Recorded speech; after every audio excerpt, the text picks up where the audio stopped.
Hi friends, welcome to அன்புடன் Yamini YouTube channel. இன்றைக்கி நம்ம ஒரு குக்கிங் வீடியோ தான் பார்க்க போகிறோம். ராகி கொழுக்கட்டை எப்படி செய்கிறதுன்னு பார்க்கலாம்.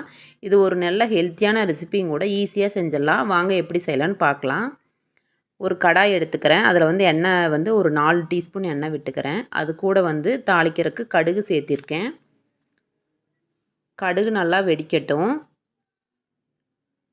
கடுகு வெடித்ததுக்கப்புறம் நான் வந்து கொஞ்சம் சீரகம் ஆட் பண்ண போகிறேன். ஒரு 1/4 டீஸ்பூன் சீரகம் ஆட் பண்ணிக்கிறேன். சீரகம் எதுக்காக நம்ம சேர்த்துறோம் அப்படின்னா, ஜீரணத்துக்காக தான் சேர்த்துறோம். ஜீரகமும் வந்து வெடிச்சிடுச்சு. அதுக்கப்புறம் வந்து கடலைப்பருப்பு ஆட் பண்ணிக்கலாம். ஒரு 1 டீஸ்பூன் வந்து கடலைப்பருப்பு ஆட் பண்ணியிருக்கேன். கடலைப்பருப்பு சேர்த்துறதுனால வந்து கொழுக்கட்டை சாப்பிடும்போது க்ரன்ச்சியாக இருக்கும். நல்லா சாப்பிட்றதுக்கு நல்லாயிருக்கும். அது கூடவே 1 கப்பு வந்து நறுக்கி வச்ச பெரிய வெங்காயம் 1 கப் அளவு எடுத்துக்கிறேன். பெரிய வெங்காயம் கூட 4 வந்து வரமிளகாய் ஆட் பண்ணிக்கிறேன் காரத்துக்காக. அது கூட கொஞ்சம் வந்து கருவேப்பிலை ஆட் பண்ணிக்கிறேன். இப்போ நம்ம வதக்கி விட்டுக்கலாம். நல்லா வதங்கட்டும். அது கூடவே இந்த டிஷ்ஷுக்கு தேவையான அளவு நம்ம உப்பு ஆட் பண்ணிக்கலாம். இன்றைக்கி நான் வந்து சால்ட் உப்பு வந்து ஒரு 1 டீஸ்பூன் எடுத்திருக்கேன். இப்போ இன்னும் கொஞ்சம் வதக்கிக்கலாம். அடுத்தது கொத்தமல்லி இலையை ஆட் பண்ணிக்கிறேன் தேவையான அளவுக்கு. அதுவும் கொஞ்சம் வதங்கட்டும். இப்போ வதங்கிடுச்சு.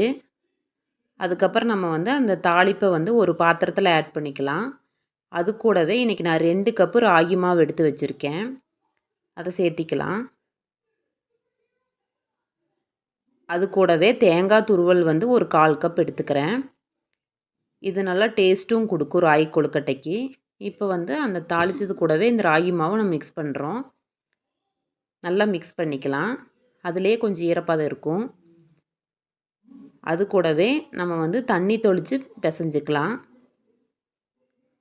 கொஞ்சம் கொஞ்சமாக ஆட் பண்ணி நம்ம வந்து பிசைஞ்சிக்குவோம். நல்லா பிடிக்கிற பதத்துக்கு வர்ற வரைக்கும் நம்ம வந்து தேவையான அளவு தண்ணி வந்து மறுபடியும் ஆட் பண்ணிக்கலாம்.